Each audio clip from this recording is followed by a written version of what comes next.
Buenas tardes, amigos y amigas. Un placer estar de nuevo con ustedes en el programa número 55 de Mauricio Funes Sin Censura.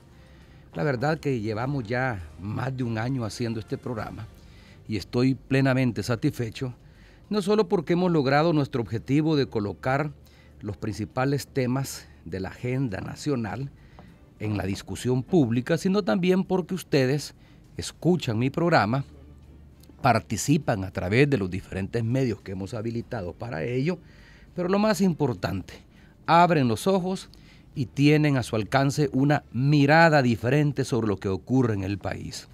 Ya no podemos permitir que la única mirada, que la única opinión que tengamos los salvadoreños sea la de los medios tradicionales, sea la mirada que la derecha oligárquica ha intentado darnos a lo largo de todo este tiempo a través de sus medios de comunicación y de las redes sociales.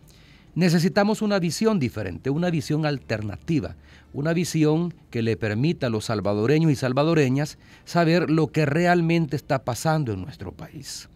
Recuerden entonces que luego que haga la primera pausa, pueden llamar a nuestro número en cabina de Radio La Chévere 100.9 FM en el dial, el 2260-2112. Pueden escribir desde ya a mi WhatsApp. De hecho, tengo ya diferentes preguntas y comentarios antes de haber iniciado el programa al teléfono 77686759. Las redes sociales que ustedes ya conocen. En Twitter, @FunesCartagena. En Facebook, Mauricio Funes Sin Censura. Mi canal en YouTube, Mauricio Funes Sin Censura. Y mi página web, www.mauriciofunes.org. Agradezco también a Órbita TV, señal abierta, canal 25. Y para quienes tienen Tigo, Tigo Digital, canal 9. Y si no, pueden ver perfectamente este programa y escucharlo a través de dos plataformas digitales. La de la página, que es uno de los medios digitales más vistos y más leídos en el país, que es lapagina.com.sb, y también la plataforma digital de Órbita TV, que es www.orbitatv.com. Estamos en vivo, son las 6:17. Comienzo esta reflexión con una expresión: el mundo al revés. Hoy resulta que los que debemos estar en la mira de la justicia y en el banquillo de los acusados somos otros y no el indiciado por el caso de los fondos provenientes de Taiwán. Me refiero al expresidente Francisco Flores, quien llegó a aceptar en la Asamblea Legislativa, allá a principios del año 2014, en la comisión especial que se creó para investigar este caso, llegó a aceptar, sin tapujos, que recibió dineros provenientes de China, Taiwán y del propio presidente de entonces, el señor Chen Shui-bian. Y dijo claramente que había recibido dinero de manos de él. Probablemente algún dinero lo recibió en efectivo y otro dinero, en su mayoría, lo recibió en cheques a su nombre, a nombre de señor presidente de la República de El Salvador, Francisco Flores Pérez. Han sobrado los artículos periodísticos luego de la resolución que dio el juez García, el juez séptimo de instrucción, el jueves anterior, hace exactamente una semana.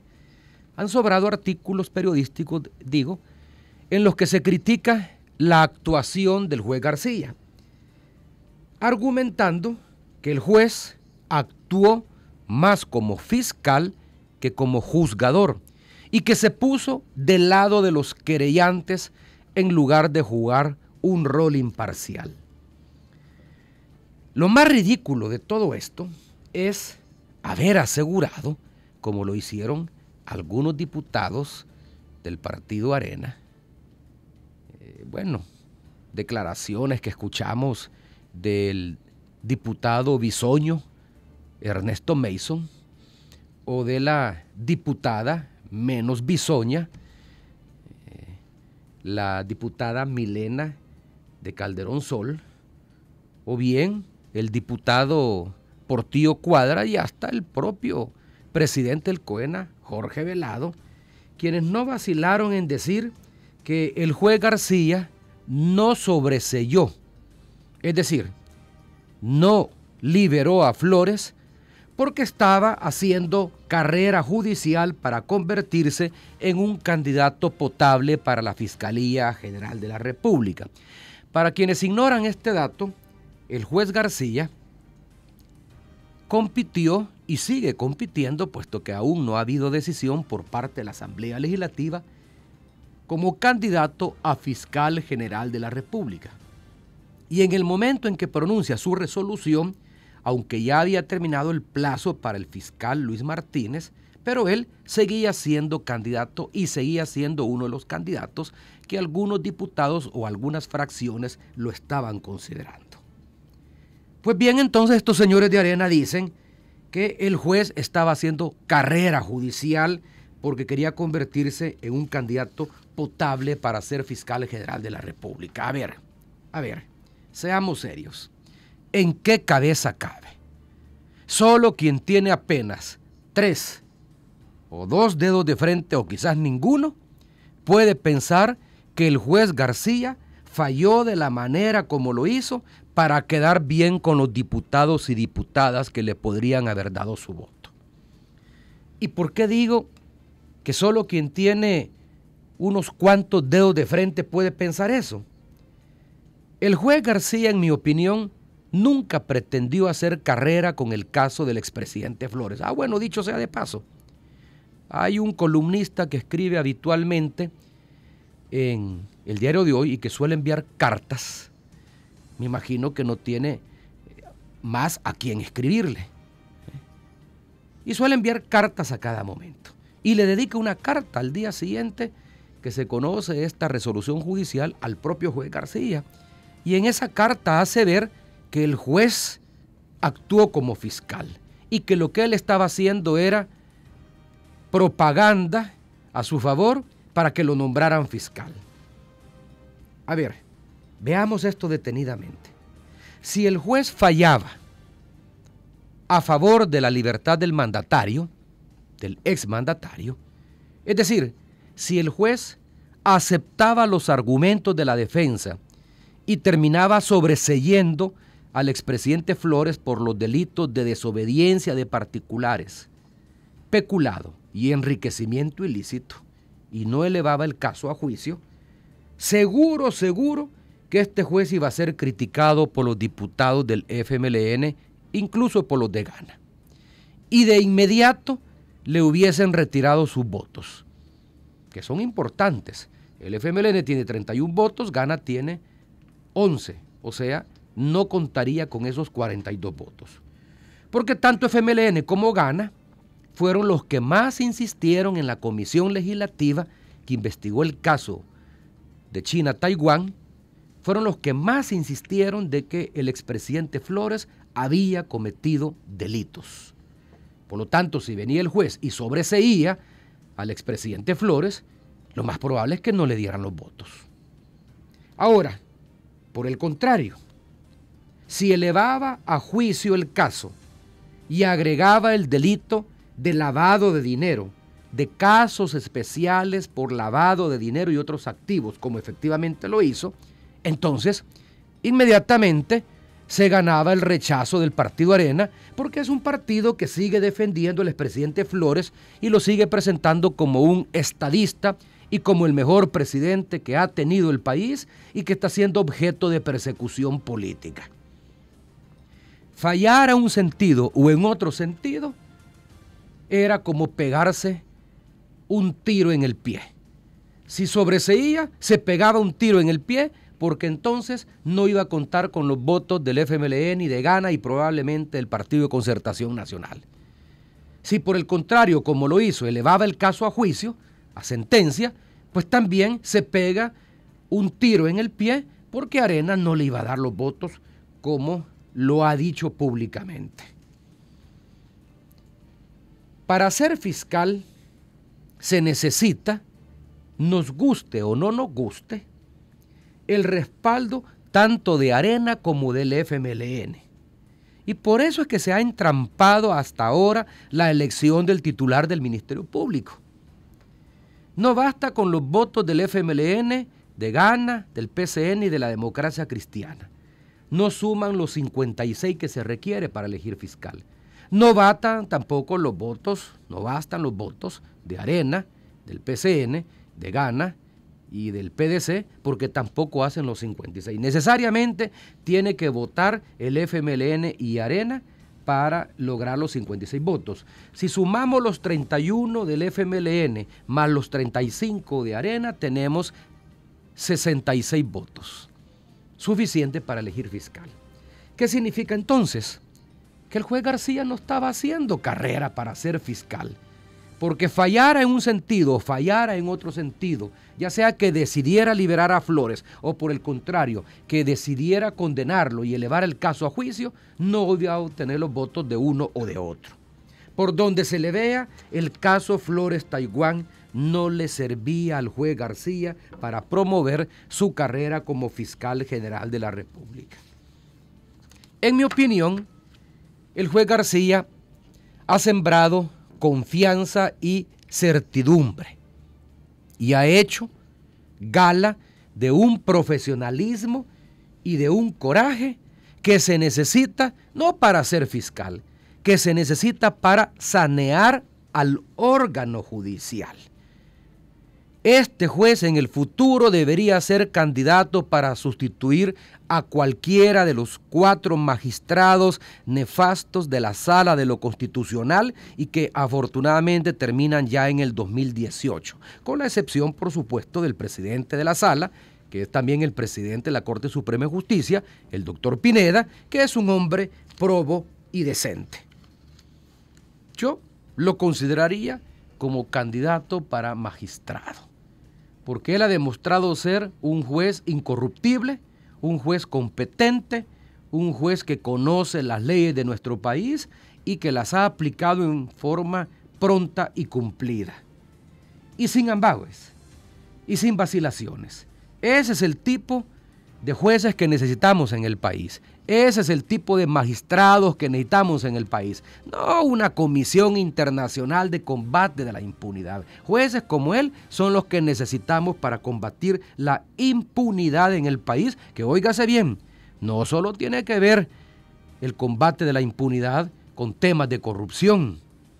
Aquí se ha pretendido orillar todo al tema de la corrupción. Tiene que ver también con la impunidad que se ha cometido en este país con delitos de lesa humanidad. A mí me llama la atención, por ejemplo, que la Corte autoriza la extradición del presidente de la Fast Food para ser juzgado en los Estados Unidos y no autoriza la extradición del coronel Inocente Montano, que lo está pidiendo España para juzgarlo por el caso del asesinato de los sacerdotes jesuitas. ¿Qué caso vale más? ¿El de la probable corrupción o pago de mordidas que puede haber habido en la Federación Salvadoreña de Fútbol, la Fast Food, o el asesinato, el latrocinio cometido contra 6 sacerdotes jesuitas y 2 de sus empleadas, caso que todavía sigue en la impunidad? Habría que preguntarse a los salvadoreños, ¿por qué tanto aspaviento que hasta hacen titulares, autorizan extraditar al presidente de la Fast Food para que sea juzgado en Estados Unidos? Y nadie dice nada, ¿por qué no se autoriza la extradición del coronel Inocente Montano, que sigue guardando prisión en los Estados Unidos, pero que para ser extraditado a España se requiere de una autorización de la Corte Suprema salvadoreña? Muy pocos han prestado atención, y este es el tema al que me quiero referir ahora, muy pocos han prestado atención a una parte clave de la resolución judicial del pasado jueves que, en mi opinión, abre el camino para desmontar la operación de gran envergadura que el expresidente Francisco Flores Pérez construyó, según lo dicho por el juez, junto con otros dirigentes de Arena y empresarios del país para desfalcar al Estado. Lo digo con todas las letras. Aquí ha habido una operación de gran envergadura donde no solo participó el expresidente Flores, sino que algunos de sus allegados, entre ellos empresarios, para desfalcar al Estado. El juez García dijo, hay una parte en la resolución que dice, y unas palabras más, otras palabras menos. No lo voy a citar textualmente, voy a interpretar lo que él dijo. Dijo el juez García en la resolución del jueves pasado, el expresidente Flores no actuó solo. Abusó de su poder y con él colaboraron ejecutivos y empleados del entonces Banco Cuscatlán, así como dirigentes del Partido Arena que tenían firma en la cuenta que recibió los fondos de China-Taiwán. Aquí el juez se refiere, por supuesto, a la cuenta del Centro de Estudios Políticos Rodríguez Port que administraba el señor Balzaretti Crit, pariente cercano de Roberto Crit, en ese entonces presidente del Grupo TACA, hoy del Grupo Avianca, y en ese entonces, y me imagino que todavía ahora, uno de los principales financistas del Partido Arena. Ya desde esos años, el señor Crit era uno de los principales financistas del Partido Arena. En una parte del voluminoso escrito, el juez dice, y aquí sí leo textualmente porque tuve acceso a la resolución, dice, abro comillas, que se realice la investigación a fin de derivar posibles responsabilidades penales a otras personas que actuaron en la apertura de cuentas, transferencias y recepción de fondos derivados de las donaciones procedentes de China-Taiwán. Bueno, ¿por qué dice el juez esto? Porque se pudo demostrar, puesto que ahí están las fotocopias de los cheques, en la parte de enfrente del cheque aparece la cantidad y luego la persona a quien iba dirigido el cheque. El cheque no iba dirigido a gobierno de la República de El Salvador. El cheque iba dirigido a presidente de la República de El Salvador, Francisco Flores Pérez. Tenía un claro destinatario, o sea, el cheque era para Francisco Flores Pérez. En aquella época se acostumbraba a que los fondos de cooperación se dirigían a los mandatarios. Con el presidente Saca eso cambió y conmigo igual y ahora también con el presidente Salvador Sánchez Serén. Los fondos de cooperación vienen directamente a la Cancillería de la República o, en algunos casos, al ministerio hacia el cual van dirigidos. Si es, por ejemplo, para construir viviendas, a el Viceministerio de Vivienda y Desarrollo Urbano. Si es para reparar calles o construir puentes, al Ministerio de Obras Públicas. Pero este cheque no, este cheque venía directamente al presidente de la República. Y en la parte de atrás aparece una firma endosando ese cheque y una serie de números que para aquellos que conocen de finanzas, de banca, saben que son los números con los que el banco registra el ingreso del cheque que es endosado y que es cambiado. Pues bien, este cheque, según las investigaciones de la Fiscalía y de los peritos de la Superintendencia del Sistema Financiero,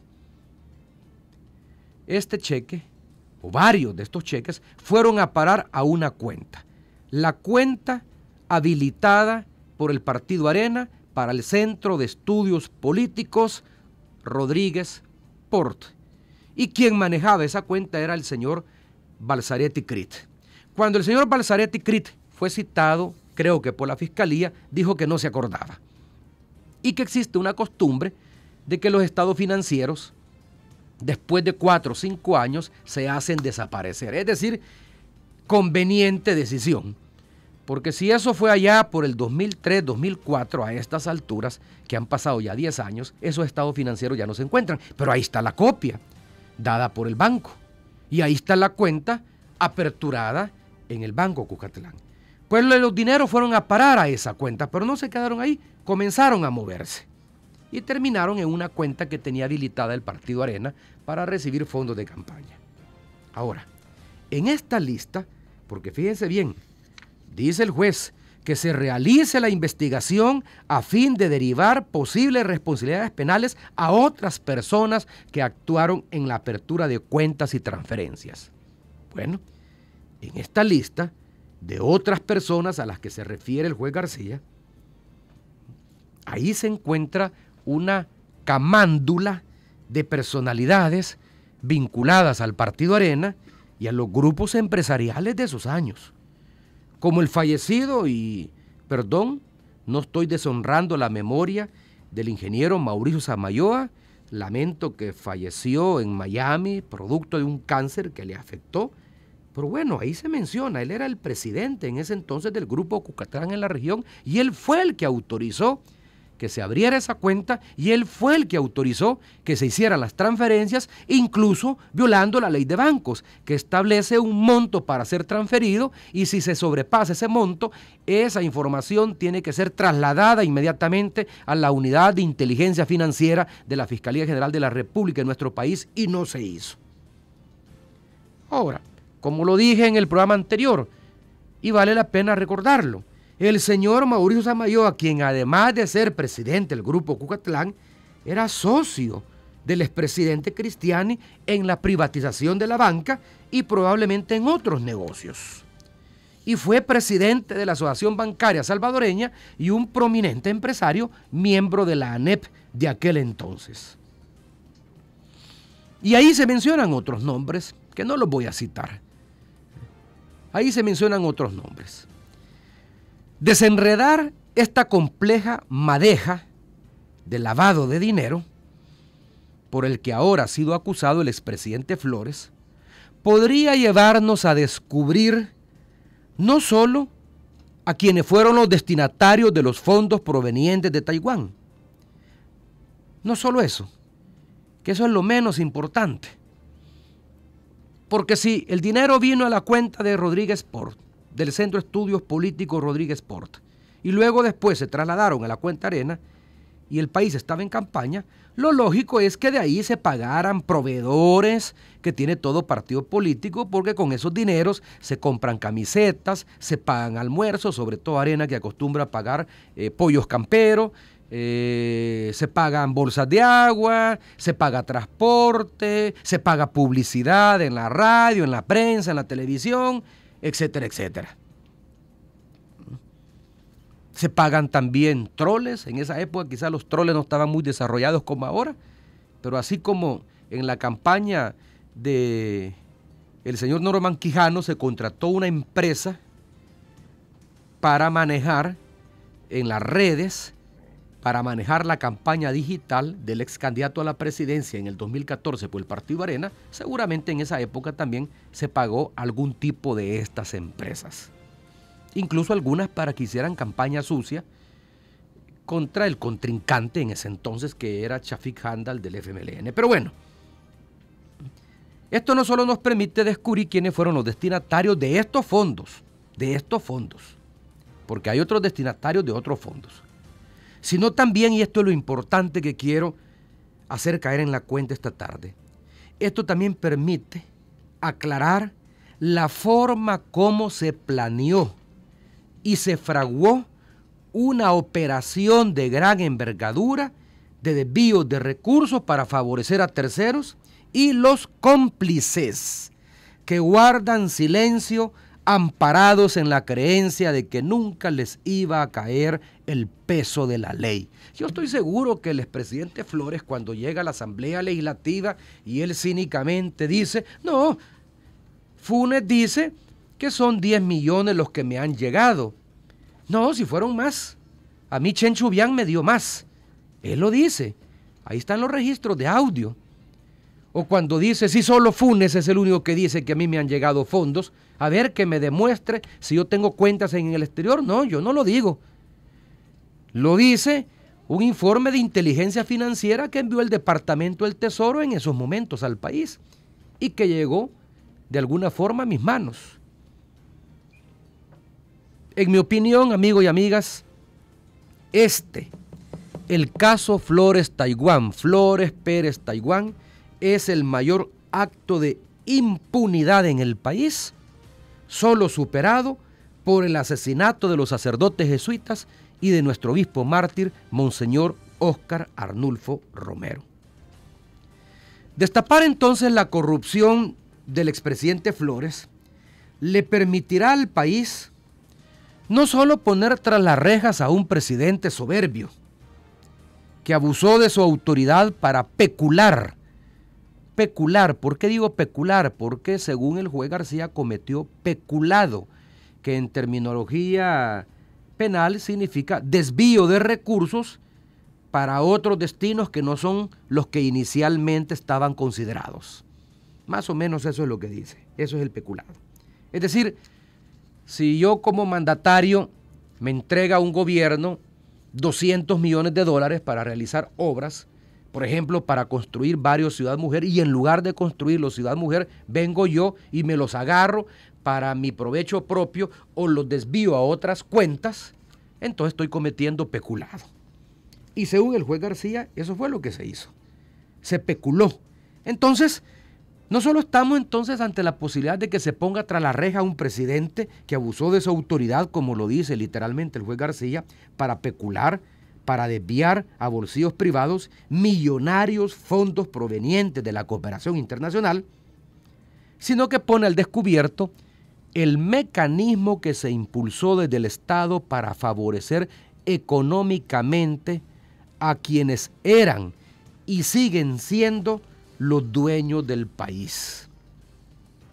Fíjense bien, la defensa ha dicho, ¿a dónde está la prueba de que el presidente recibió esos cheques? Bueno, y no estaban firmados por el presidente Chen Shui-bian o por la embajada de China a Taiwán, que sacó parte de ese dinero del banco que tenía China en Nueva York. No está ahí ese cheque, pues. Probablemente no está en físico, pero ahí está la fotocopia del cheque. Muy difícilmente la tecnología de hoy puede permitirnos fabricar esa fotocopia. De todas maneras, él dijo que lo había recibido. ¿No se recuerdan, amigos y amigas, que cuando le preguntan los diputados que integraron la comisión, bueno, explíquenos, señor Flores, y si usted recibió dinero de Chen Shui-bian, como lo acaba de aceptar, ¿a dónde está ese dinero? Ese dinero lo entregué a los afectados por los terremotos del 13 de enero del 2001 y del 13 de febrero del 2001. A ver, ¿y cómo se los entregó? Porque hicieran varios millones. ¿Qué hizo? ¿Los cambió en el banco? ¿Se lo dieron en efectivo? ¿Usted hizo varias guacas, varias bolsitas? Y él dice que los había entregado personalmente en sacos a cada uno de ellos. Lo curioso es que ninguno de los funcionarios que pudieron haber participado en esa entrega confirmó la entrega. Pero dijéramos que lo hizo en soledad y por eso es que nadie más puede asegurar que lo recibió. Los mismos afectados por los terremotos llegaron a decir a la Asamblea que nunca recibieron una ayuda directa de parte del presidente Flores. Pero además él dijo que se los había entregado a informantes de la policía porque en ese momento el Estado libraba una cruenta batalla contra estructuras del crimen organizado, sobre todo contra la estructura de secuestros. Pero viene el entonces presidente de la Policía Nacional Civil, el señor Mauricio Sandoval, y cuando le preguntan, él dice, no, yo no me di cuenta. Yo nunca estuve presente en el acto donde el presidente Flores entregó eso, quizás lo hizo a título personal. Y puede ser que lo haya hecho a título personal. Pero hoy resulta que ese dinero, por las pruebas que tienen los peritos del sistema de la superintendencia, el sistema financiero y la propia fiscalía, resulta que no fueron a parar ahí. Resulta que fueron a parar a una cuenta del Instituto de Estudios Políticos o Centro de Estudios Políticos Rodríguez Port. ¿Qué significa entonces? Este caso puede poner al descubierto el mecanismo que se impulsó desde el Estado, para favorecer económicamente a quienes eran y siguen siendo los dueños del Salvador. Por eso es que tampoco a mí me extraña algunas fotografías que anduvieron circulando en las redes, y hay constancia de ellas, donde, si ustedes recuerdan, hubo una vigilia hace un tiempo frente a la casa del expresidente Flores, donde aparecieron algunas señoras vinculadas al gran capital, entre ellas la esposa de un conocido empresario de la aviación en nuestro país, de la aviación comercial, con un rótulo que decía Leopoldo, ¿cómo se llama este? De Venezuela, Leopoldo López y Francisco Flores, presos políticos del siglo XXI. Imagínense, ponen en el mismo plano a Leopoldo López, que según tengo entendido no robó ningún dinero y está en la cárcel acusado por el presidente Maduro de conspiración contra la presidencia de la República, pone a la misma par a Leopoldo López con Francisco Flores, que él no ha conspirado, por lo menos no contra el presidente de la República, sino que ha conspirado contra las finanzas públicas, contra el erario público. Pero así aparece el rótulo: Leopoldo López y Francisco Flores, presos políticos del siglo XXI. A mí no me cabe ninguna duda que, además de la complicidad de algunos dirigentes de Arena y empresarios de la época, el expresidente Flores contó con la colaboración de sus más cercanos exfuncionarios, varios de ellos, no perdámosle la pista a esto, varios de ellos que pasaron a formar parte de una empresa consultora domiciliada en el exterior.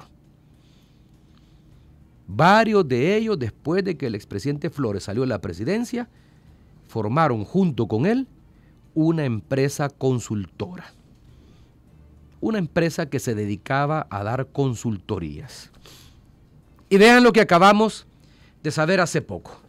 Una investigación de la Fiscalía y de la Superintendencia del Sistema Financiero, investigación que publicó recientemente un periódico digital que lamentablemente es un periódico de muy escasa circulación y a veces aburrida lectura.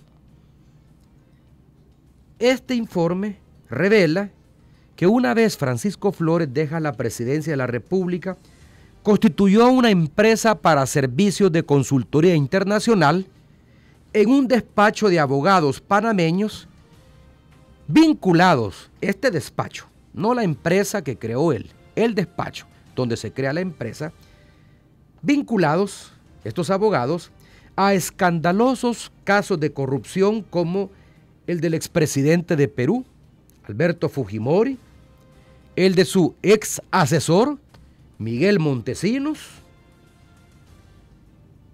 que Dios lo tenga en su gloria porque ya murió, y cuenta del ex dictador de Chile, Augusto Pinochet, que también Dios lo tenga en su gloria porque ya murió. Pero también es una empresa vinculada a fideicomisos que fueron registrados en su despacho de bancos que entraron en bancarrota, como el Stanford Bank, en el que perdieron sus ahorros miles de pensionados estadounidenses. Vean entonces la fichita. Durante varios años, y poco antes que se abriera el expediente judicial en contra del expresidente Flores, él recibió, según consta en esta investigación, 2.4 millones de dólares provenientes de una firma consultora constituida en este bufete de abogados, del que ya he dicho que ha estado vinculado a casos de corrupción muy sonados en América Latina, dineros que él recibió y que luego, por arte de magia, desaparecieron de su cuenta personal que tenía en el Banco da Vivienda, sin que hasta la fecha se sepa a dónde fueron a parar. Fueron desembolsos, o más bien fueron depósitos que él estuvo recibiendo mes a mes, con cierta frecuencia, hasta totalizar la cantidad de 2.4 millones de dólares. Según la investigación, no todos están debidamente documentados. Están documentados cerca de 1.8 millones de dólares. Hay otros que el Banco de la Vivienda por alguna razón no quiso documentar. Habría que ver. La Fiscalía tiene la posibilidad de investigarlo, porque para eso la ley de lavado de dinero y de casos especiales de lavado de dinero le faculta para solicitar esta información al Banco de la Vivienda, como lo está haciendo ahora Providad con las auditorías que está realizando. Pero el banco dicen que se ha negado a dar la información. habría que ver quiénes son los que tienen que ver con esta cuenta. Pero bueno, no se sabe hasta dónde fueron a parar, porque cuando le hacen la investigación al expresidente Flores, se encuentra que las cuentas en cuestión tenían un par de dólares ahí metidos. Todo esto abona la idea de una operación de gran escala de movimientos, transferencias, lavado de dinero, del que Francisco Flores es el principal sospechoso, aunque no el único participante. Aunque este expediente no fue agregado por el juez García al juicio que se le siguió al expresidente Flores, sí puede ser objeto de investigación por parte de la Fiscalía, por parte de los peritos de la Superintendencia del Sistema Financiero, si así lo requiere el nuevo tribunal de sentencia a donde el caso va a pasar, como también por los querellantes. Porque estos sí tienen las facultades, y sobre todo el juzgado de sentencia, de ordenar nuevas diligencias, como de llamar a testigos claves que aún no han declarado. Esperemos a ver qué pasa en los próximos días a nivel judicial, pero sobre todo esperemos a ver qué publican los medios de comunicación escritos de derecha. A mí me llama la atención, y perdonen, no es que yo sea desconfiado, pero yo le doy un seguimiento a las noticias de este país. Me llama la atención que los periódicos escritos reciclan investigaciones de periódicos digitales, de todos. Reciclan investigaciones de la página, del blog, de Diario.1, del Faro, de cualquier otro periódico digital. Toman incluso hasta publicaciones que aparecen en las redes sociales y que se viralizan, las publican, y sin embargo de esto no han dicho nada. Yo me acuerdo que cuando aparecieron unas fotografías mías privadas fuera de El Salvador, en Estados Unidos, inmediatamente el Diario de Hoy las recicló y le dedicó una página y las publicó, sin que eso fuera un delito. Me pregunto, ¿por qué esta investigación que hizo el Faro, donde cita informes de la Fiscalía, de la Unidad de Inteligencia Financiera de la Fiscalía y de la Superintendencia del Sistema Financiero, por qué esta investigación no la ha reciclado, no la ha ni siquiera mencionado allá por los clasificados, mucho menos le ha dedicado sendos titulares? ¿Están más preocupados por el caso de la Fast Food? ¿Están más preocupados por las auditorías de las declaraciones patrimoniales de varios funcionarios y exfuncionarios, a quienes no se les ha oído ni vencido en juicio, de quienes solo se han dicho de que hay indicios de que pudieron cometer enriquecimiento ilícito, y sin embargo una investigación como esta, en lo que se ha dado en llamar el caso del siglo, que podría abonar al delito de lavado de dinero que le ha acumulado el juez García al expresidente Flores, que podría sacar a relucir otros nombres vinculados al expresidente Flores a esa investigación? Los periódicos no le han hecho caso, ni le han ido a preguntar a los fiscales, ni le han ido a preguntar a los peritos de la Superintendencia del Sistema Financiero qué hay de esto. Es revelador, amigo y amiga, lo que está ocurriendo en las páginas de los periódicos. Como se puede observar este día en el editorial del Diario de Hoy, que perdonen, me da vergüenza ajena. Yo lo leo por disciplina. A mí me hubiera gustado hacerle caso al ya fallecido expresidente Duarte, que cuando una vez un periodista le preguntó, y mire, ¿y qué piensa de lo que dice el Diario de Hoy? Mire, perdone, le dice, pero yo como buen salvadoreño no leo el Diario de Hoy y le invito a que usted tampoco lo lea. Pero bueno, por disciplina yo leo todos los periódicos y sobre todo los editoriales para ver con qué salen. Pues hoy sale con la burrada el propietario del Diario de Hoy, Enrique Altamirano, de defender a Francisco Flores, de exigir un juicio apegado a derecho, de decir de que el presidente Flores fue el mejor presidente que ha tenido el país, un verdadero estadista, en lugar de pedir que los crímenes cometidos por él no queden en la impunidad. Y lo mismo puedo decir de Fusades, que ya llevamos una semana y no he visto un pronunciamiento de Fusades sobre el tema. Lo mismo puedo decir de Funde, lo mismo puedo decir de la APES, Lo mismo puedo decir del movimiento de los 300 y lo mismo puedo decir del Consorcio por la Transparencia, que nada más ni nada menos esta semana está celebrando una semana por la transparencia y el caso Flores no ha figurado en ninguna de las intervenciones ni de las publicaciones de estas fundaciones. ¿Por qué, me pregunto? ¿Qué hay detrás de esto? Vamos a un corte y regresamos en breve.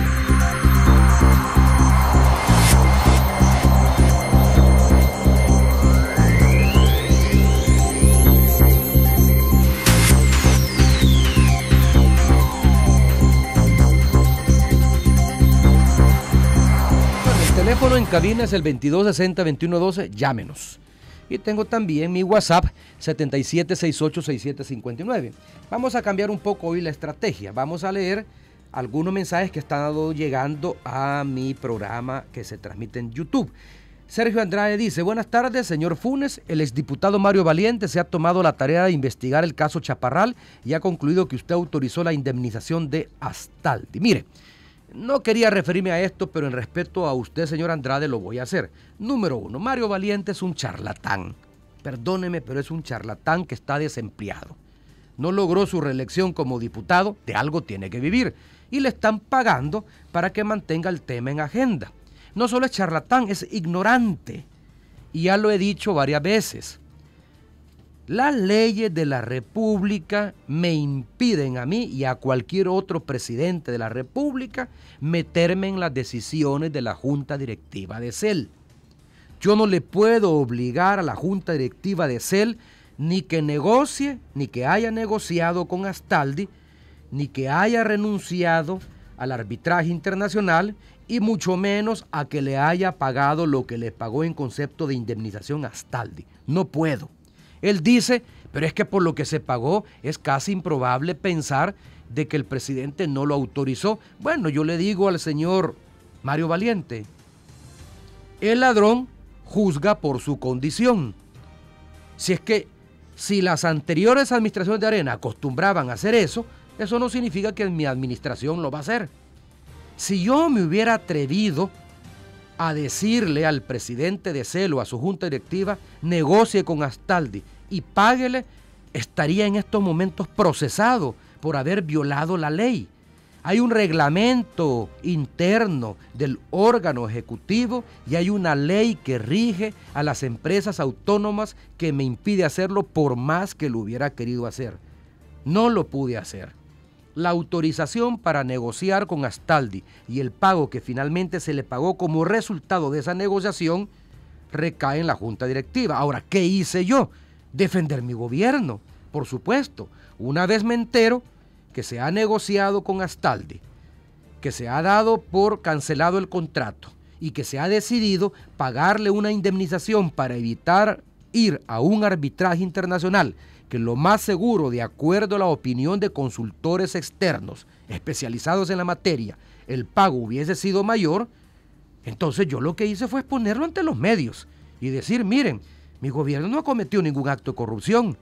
Si él negoció con Astaldi, porque Astaldi se negó a seguir construyendo la presa El Chaparral, hubo que negociar con ellos porque Astaldi nos amenazó con ir a un arbitraje internacional y si hubiéramos ido a un arbitraje internacional, lo más probable es que ahí estaría la obra todavía parada. Y no se hubiera hecho lo que se está haciendo en estos momentos, que ya la nueva junta directiva, hoy bajo este gobierno y dirigida por el ingeniero o por el arquitecto David López, ya otorgó la obra a una serie de empresas, unas nacionales, otras extranjeras, la supervisión a una empresa costarricense, la construcción de la turbina a una empresa rusa, y de tal manera que esta represa, Dios mediante, ya en el 2016, mediados o finales del 2016, va a estar funcionando. Entonces, ¿qué opino de lo que dice Mario Valiente? Que es un charlatán y que lo que está haciendo es justificando el dinero que le están pagando para que mantenga el tema en agenda. Dice además, el mismo Sergio Andrade, ¿ve? Tenemos a una persona acuciosa. Ahora están pidiendo información sobre su viaje y su esposa cuando usted era presidente. ¿Qué esperan encontrar? Nada, nada, no van a encontrar nada. Si es que mire, señor Andrade, y para todos los que me escuchan, la decisión de que los viajes se declaraban viajes en reserva, no es porque estemos ocultando algo. Si lo que se pagó por esos viajes lo conoce la Corte de Cuentas de la República, eso está auditado. Lo que pasa que según el criterio del Estado Mayor Presidencial, que es la unidad especializada encargada de la seguridad del presidente y de su familia y de casa presidencial, según el Estado Mayor Presidencial, no era conveniente hacer pública esta información porque se revelaban los protocolos de seguridad que son los mismos que se ocupan ahora. Así de sencillo. Pero obviamente El Salvador no cuenta con avión privado. Los viajes oficiales los hicimos en líneas comerciales. Si quieren la información, pídansela a la Corte de Cuentas de la República. Ahí están declarados los viajes y ahí está declarado cuánto pagamos en aviones por pasajes, cuánto pagamos en hoteles, cuánto pagamos en servicios, qué gente iba, etcétera, etcétera. Aquí hay más morbo que otra cosa. Además, ¿y por qué solo piden mis viajes y no lo de expresidentes anteriores que viajaron más de lo que yo viajé? Se está pidiendo la información de viajes oficiales, o sea, los que hice en misión oficial, aquellos viajes que no hice como persona particular que tenía derecho al descanso y que podía ir a algún lugar con mi familia o con mis amigos a descansar. Se está pidiendo la información de los viajes oficiales. Si ahora la Sala de lo Constitucional ha decidido admitir el recurso y no sabemos qué va a decidir, pero asumamos que el escenario fuese que la Sala de lo Constitucional acuerda que esos viajes se hagan públicos, pues que los hagan públicos. Ahí lo que va a aparecer a dónde fuimos, quiénes fuimos y qué es lo que fuimos a hacer y cuánto se gastó. Si para eso la presidencia cuenta con un presupuesto. Y no todos viajan, pues. Por allá anda circulando en las redes una fotografía del magistrado Florentín Meléndez, que está dormido y que está viajando en un avión, no sé qué avión, en primera clase, siendo que ya hay un decreto de hace más de 4 años que prohibió los viajes de primera clase. Y ahí está la fotografía. ¿Y quién se pregunta cuántos viajes ha hecho el presidente de la Corte Suprema de Justicia y su esposa? ¿Quién se pregunta cuántos viajes han hecho los magistrados de la Sala de lo Constitucional de la Corte Suprema de Justicia? ¿Y a dónde y con qué propósito? ¿Quién se pregunta cuántos viajes han hecho los miles de funcionarios de diferentes gobiernos que también han viajado, que han utilizado las líneas comerciales y que se han quedado en hoteles porque supongo que la mayoría de funcionarios no tienen parientes y no van a dormir, a pernoctar a casas de sus parientes, sino que tienen que alquilar hotel, tienen que alquilar vehículos, tienen que alquilar servicios. Y le voy a decir todavía una cosa más. En el caso de los presidentes hay un detalle que hay que tener presente. Cuando los presidentes viajamos, las unidades de inteligencia, en el caso, por ejemplo, de los Estados Unidos, el Servicio Secreto de los Estados Unidos guarda con recelo esa información. Ni siquiera a su propio país le informan en qué hotel se queda un presidente, ni cuáles son los movimientos del presidente. Y lo mismo ocurre con cualquier otro país. Si yo voy a una cumbre, por ejemplo, en España, el equivalente al Servicio Secreto de Estados Unidos, que es la inteligencia española, guarda con recelo. Lo trasladan a uno en vehículos para protección, lo llevan a un hotel y lo protegen. ¿Que eso cuesta dinero? Claro que cuesta dinero. Si eso es lo que quiere saber el pueblo porque tiene derecho a saberlo, pues sencillamente que se les informe. Yo no le veo ningún problema. Por eso es que hoy escribí en mi cuenta en Twitter que no van a encontrar nada, que los viajes oficiales han sido auditados por la Corte de Cuentas de la República y como están debidamente auditados, ahí está la información de cuánto se gastó y no gastamos más de lo que el presupuesto para Casa Presidencial nos autorizaba a gastar. De tal manera entonces que yo no le veo ningún problema. No van a encontrar nada. Es puro morbo. Es puro morbo. Bueno, yo sé por ejemplo de un viaje que hizo la ex vicepresidenta de la República, hoy diputada de Arena, a uno de esos paraísos del mundo árabe, donde me dicen, no me consta, me dicen que los jeques árabes acostumbran a regalar joyas preciosas. Pregúntenle cuál fue la joya preciosa que le regalaron, qué hizo con ella, y pregúntenle cuánto costó ese viaje. Lo más lejos que yo viajé fue a Europa. Yo no puse como presidente un pie en ningún país árabe, ningún pie en ningún país ni de la China, ni de Taiwán, ni de Japón. Al contrario, cancelé esos viajes que por invitación expresa de sus mandatarios me los hicieron. En otras palabras, mis destinos fueron más cortos que otros expresidentes o que otros exfuncionarios que han viajado por todo el mundo. Incluso les voy a contar una anécdota. Me enteré un día que directores de CEL se estaban dándose la gran vida frente a el Mar Negro y estaban tomando el sol en las playas del Mar Negro, y uno se atrevió hasta enviar un selfie y hacerlo circular en las redes. ¿Qué fue yo lo que hice? Hablé inmediatamente con quien estaba en ese entonces presidente de CEL, que era Nicky Salume hijo, y le dije, aunque yo no tengo potestad porque esto fue autorizado por la Junta Directiva, pero me parece que esto nos está haciendo daño. Mandalo a llamar y que se venga, porque no está en ninguna misión, se está dando un baño de sol frente al Mar Negro, e inmediatamente lo mandó a traer. O sea que si vamos a hablar de viajes, ahí hay mucha tela que cortar. Vamos a ver.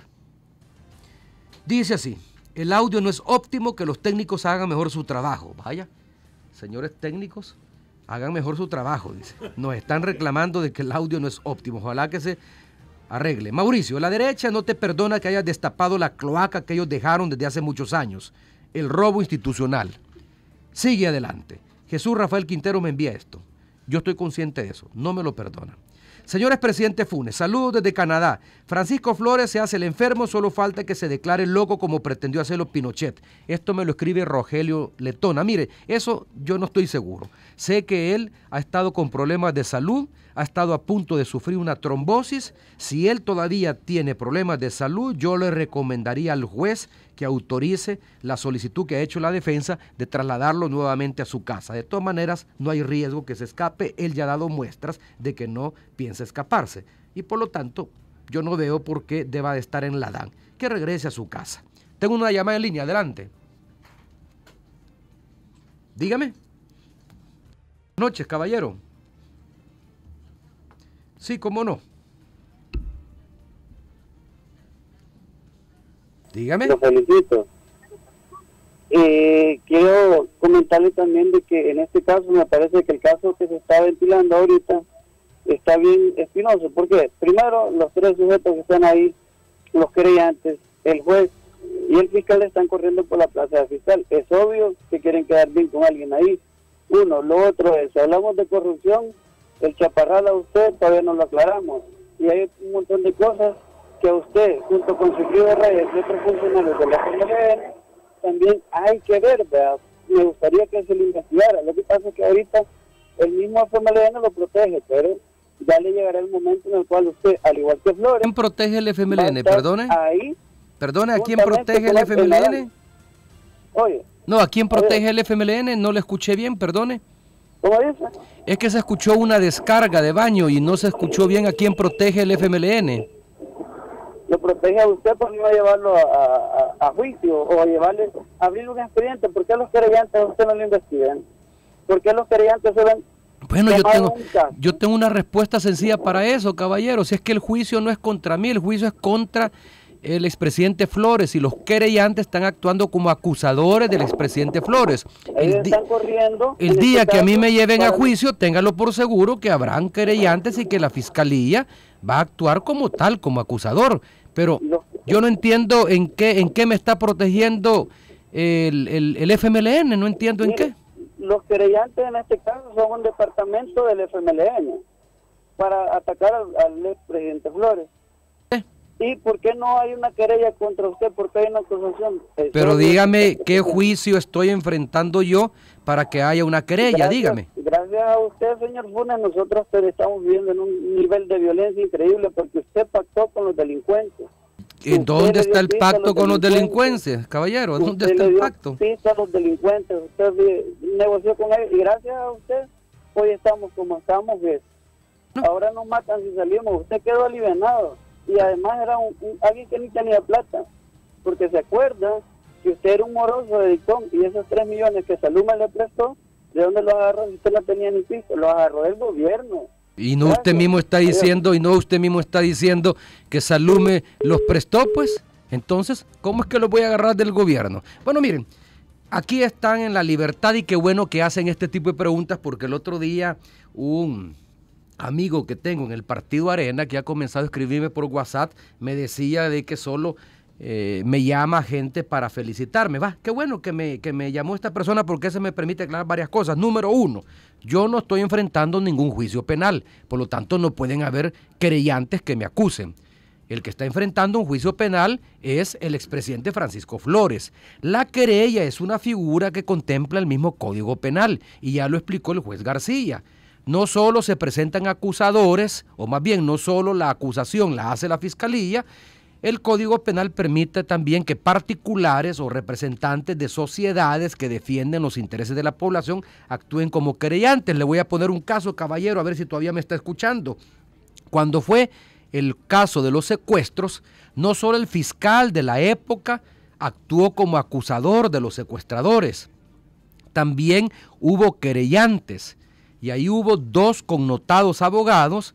Me acuerdo de uno de ellos, el que luego fue fiscal adjunto, el fiscal adjunto Escalante, se me ha ido el nombre, Astor Escalante. Astor Escalante estuvo como querellante. Bueno, en el caso jesuitas, Cine Blanco y también el que está ahora como candidato a fiscal general de la República, Henry Campos, que fue mi viceministro de Seguridad. Henry Campos y Cine Blanco actuaron como querellantes en el caso jesuitas. Es decir, la figura del querellante no es una figura inventada por el FMLN, existe. Ahora bien, yo no tengo querellantes porque no tengo ningún juicio en mi contra.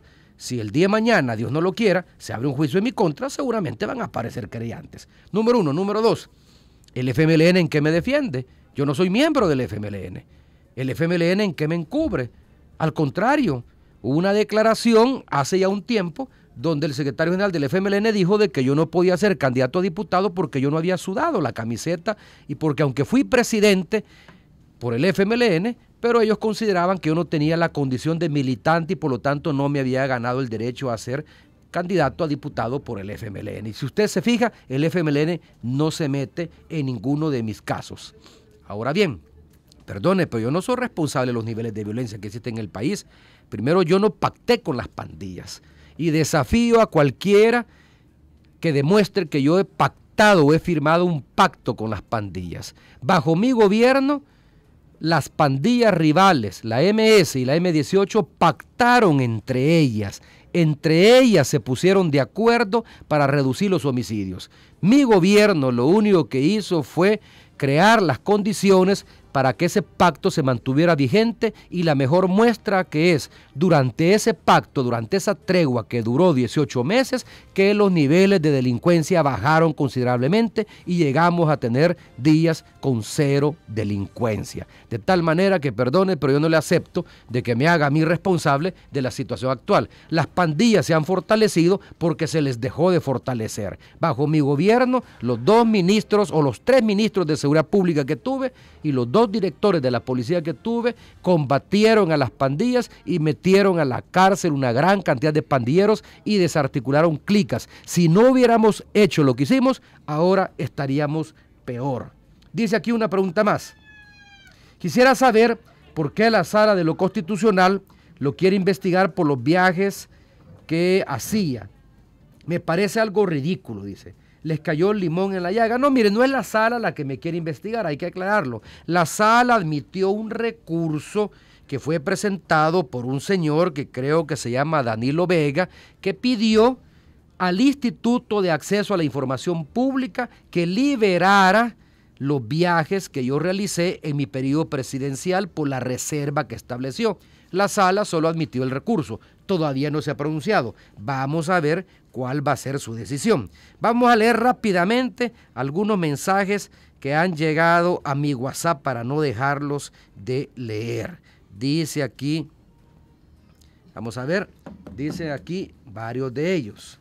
Bueno, dice aquí, pedirle al diputado Menso que piense es igual a pedir a Arena que devuelva el dinero que le han robado al pueblo. Bueno, no sé a qué diputado Menso se refiere, pero tengo aquí algunos WhatsApp que han llegado. Voy a leerlos uno por uno. Saludos desde Utah, Estados Unidos. Soy Víctor Castro, lo felicito por estar con el pueblo. Muchas gracias y un saludo a los compatriotas que me escuchan hasta Utah. Saludos, presidente, adelante. Siempre adelante, siempre escuchando. Excelente programa. No le haga caso a los gatos de Arena. Buenas noches, señor presidente. Hace unos días, platicando con un amigo, le decía lo que desde hace 6 años vengo planteando, que simplemente la derecha de este país jamás pensó en la posibilidad de perder el poder como en efecto sucedió en el 2009. Es por eso que como gatos panza arriba tratan de defender lo indefendible usando artimañas hasta ridículas. Jamás he escuchado a Edgar Morales Joya decir que su cliente es inocente, sino que a base de tecnicismos jurídicos quiere sacar de la batalla a la querella para quedarse solo con una inoperante fiscalía y así sacar al delincuente de Flores libre. Otra llamada, felicidades, su lucha continúa.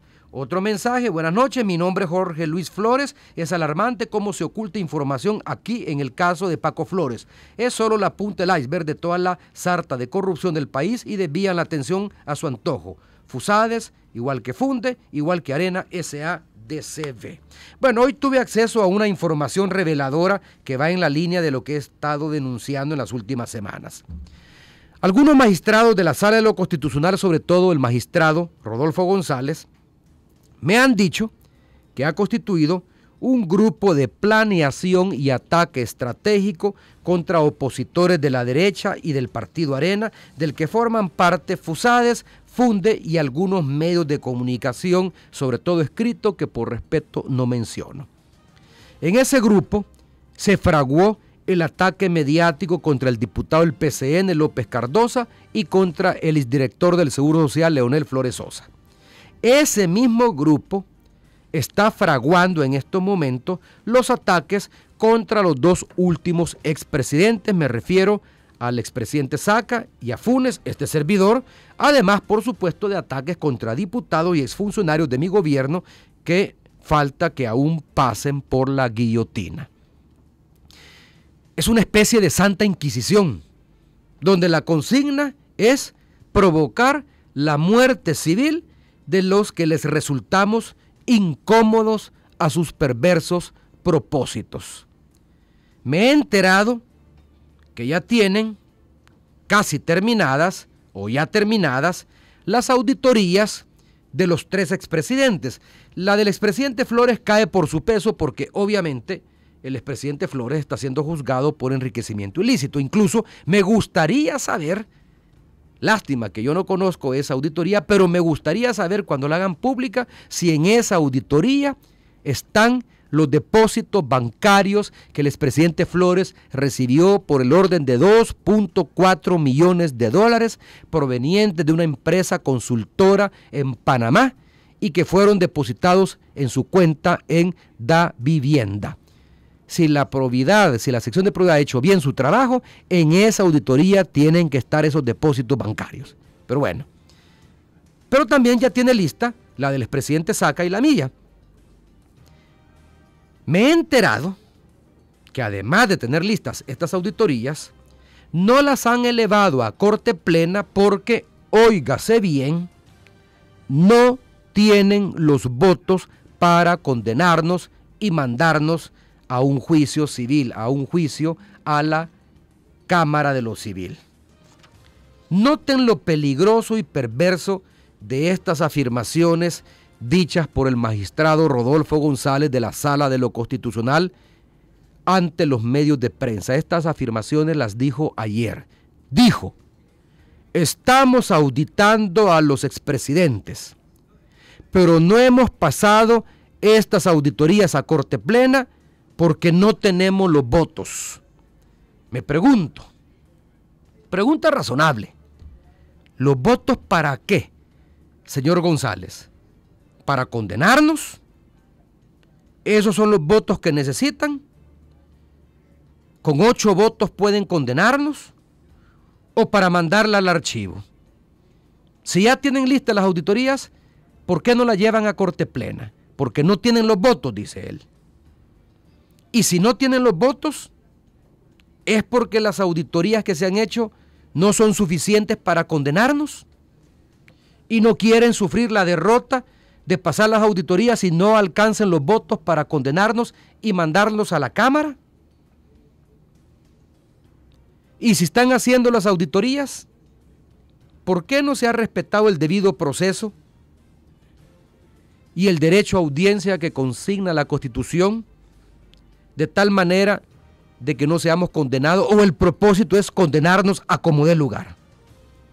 Segunda pregunta, ¿qué es lo que está garantizando la Corte y sobre todo la Sala de lo Constitucional? ¿De que se haga justicia o de que se arme un caso para, perdone la expresión, voy a decirlo literalmente porque así hablamos los salvadoreños, que se arme un caso para jodernos judicialmente o para joder judicialmente al que se le ponga enfrente? ¿Y por qué digo esto? Aquí viene la tercera pregunta.